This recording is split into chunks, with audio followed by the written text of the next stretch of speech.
Imagine for a moment that no one really cares about you. That sentence might sound harsh, maybe even unfair.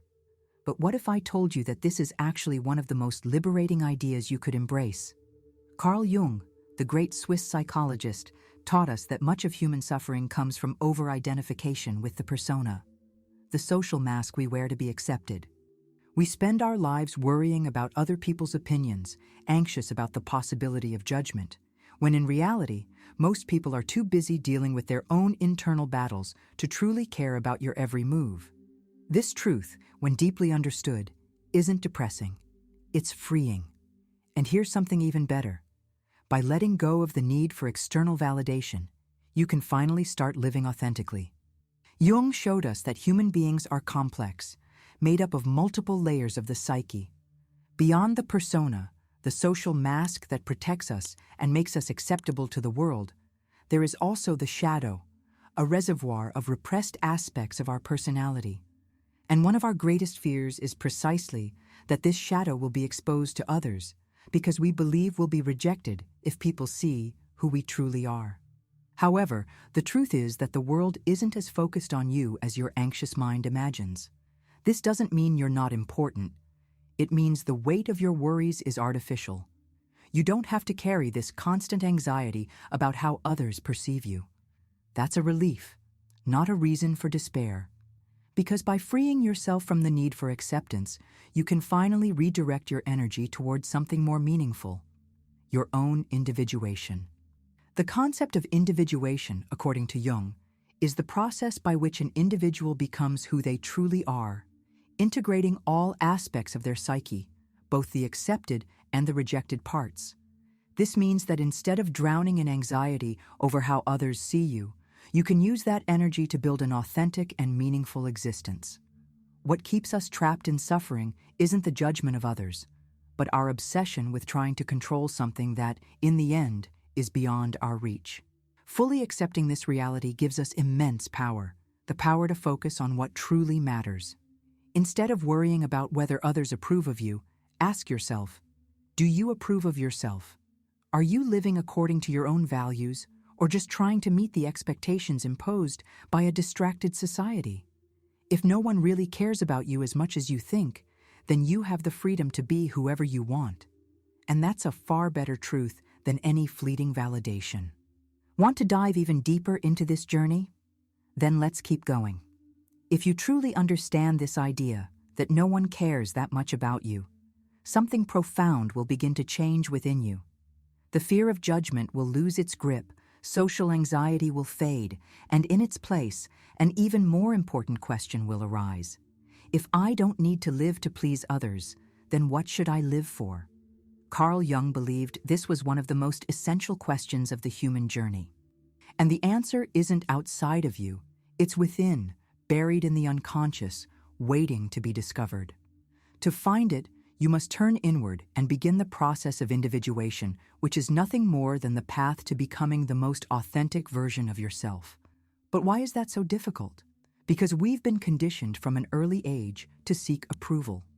As children, we learn that our acceptance in the group depends on our behavior. If we do what's expected of us, we're rewarded with affection and belonging. If we stray from the expected, we face criticism and rejection. This primal fear of exclusion follows us into adulthood, making us slaves to external validation. But here's the big secret. The path to individuation requires you to break this dependency and accept something paradoxical. To be truly free, you must risk displeasing others. This doesn't mean becoming insensitive or antisocial. It means learning to be guided by your own values and desires instead of living under the weight of other people's expectations. Jung once said, "No one becomes enlightened by imagining figures of light, but by making the darkness conscious." This means that to discover who we truly are, we must confront our shadows, all those parts of ourselves we've rejected out of fear of judgment. It could be a talent you've suppressed because you thought it wouldn't make money, an opinion you don't express for fear of criticism, or even emotions you repress to appear more acceptable. But when you realize that the world isn't paying nearly as much attention to you as your anxious mind believes, a new kind of freedom emerges. You can give yourself permission to experiment, to fail, to learn, and to grow without carrying the weight of external scrutiny.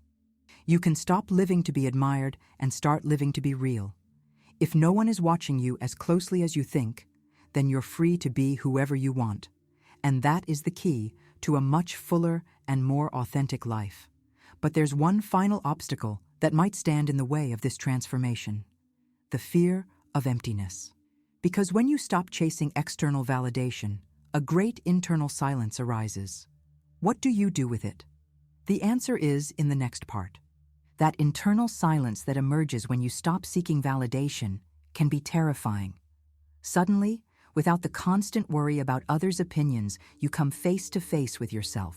No distractions, no masks, no justifications. And many people run from this encounter because it reveals something uncomfortable: the absence of an authentic purpose. The truth is, living for others can be a convenient escape. As long as we're busy trying to impress, please, or meet expectations, we don't have to face the big question: who am I, really? Jung believed that the meaning of life isn't found outside, but within. Through the process of individuation, we discover that we each have a unique calling, a path only we can walk. But to do that, we must learn to sit with the void. And here's what most people don't understand: the void is not your enemy. It's not a sign that something is wrong with you. On the contrary, it's a fertile space, an opportunity for reconstruction. When you stop filling your life with the need to be seen, admired, or accepted, you create space for something more real: the creation of your own meaning. The question is no longer, what do others think of me, but what do I want to build? And this shift in focus is what separates a life of anxiety and superficiality from one of depth and authenticity. But there's a danger in this transition: the temptation to replace one form of external validation with another. Some people, upon realizing that no one truly cares that much about them, fall into cynicism or desperately seek to prove their worth in other ways. Whether through financial success, an endless pursuit of status, or clinging to ideologies that promise a ready-made sense of identity. Jung warned about this trap. He believed that when we fail to integrate our shadow and don't find our own path, we risk becoming fanatics, desperately chasing meaning imposed from the outside instead of building it from within. The solution? Accepting the void as part of the journey and using it as a catalyst for self-discovery. This is the moment to explore your deepest desires, your passions, your natural inclinations. The moment to experiment without fear, to follow your intuition, to create your own philosophy of life. Because in the end, the greatest freedom isn't being accepted by everyone. It's not needing that acceptance anymore. When you stop worrying about what others think, you unlock something far more powerful: the ability to create a life truly worth living. But there's still one final question. How do you put this into practice? How do you turn this understanding into action? That's what we'll explore next. Now that you understand that no one really cares about you as much as your mind made it seem, and that this is an opportunity to live authentically, the essential question arises: how do you turn this understanding into action? Because simply knowing this truth isn't enough. If you don't change the way you act, you'll remain trapped by the same concerns, just on a subtler level. And Jung taught us that real growth doesn't come from knowledge alone, but from integrating that knowledge into lived experience. Question your motivations. Many of our daily choices don't reflect what we truly want, but rather what we believe will bring us acceptance or recognition. Ask yourself, if no one were judging me, what would I do differently? If I didn't need to impress anyone, what choices would I make? By asking these questions sincerely, you'll begin to see which parts of your life are authentic and which are shaped by the fear of judgment. Face the fear of rejection. The fear of judgment is one of the biggest obstacles to individuation. But Jung showed us that external rejection, when properly understood, can be a sign that we're on the right path, because it means we're no longer a copy of what others expect, but instead becoming true individuals. This doesn't mean you should seek out rejection, but rather that you should accept it when it happens as a natural consequence of your authenticity. it's the price of freedom. Move toward what genuinely interests you.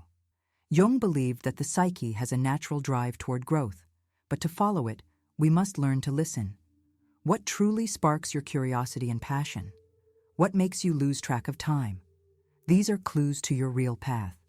The problem is that many people ignore these signals because their passions may not be socially valued or seem impractical.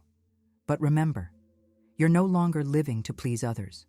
If something resonates deeply with you, it's because it's part of your journey. Practice conscious solitude. If you've spent your life trying to meet others' expectations, it can be hard to hear your own voice. That's why solitude, intentional moments of reflection without external distractions, is essential for individuation. This doesn't mean isolation, but rather setting aside time to be with yourself, free from the need for constant validation. Walking alone, journaling, meditating, any practice that fosters inner connection is valuable. Accept that individuation is a lifelong process. Jung never saw individuation as a final destination, but as a journey. With every step, new shadows will emerge, new challenges will arise, and new layers of your true self will be revealed. The key is to stay committed to the process without falling back into the trap of living for others. You don't need to prove anything to anyone. You just need to live in alignment with your truth. And when that happens, something unexpected occurs. The human connections that were once based on the need for acceptance become far more authentic. When you stop worrying about whether people care about you, you realize you can connect in a deeper way, without fear, without masks, without the need for approval. This isn't just freedom. This is power. If this message resonated with you, if at any moment you felt like you needed to hear this, then don't let this knowledge fade here. Self-discovery isn't something that happens all at once. It's a continuous journey that requires reflection, questioning, and, most importantly, action. So if you want to keep exploring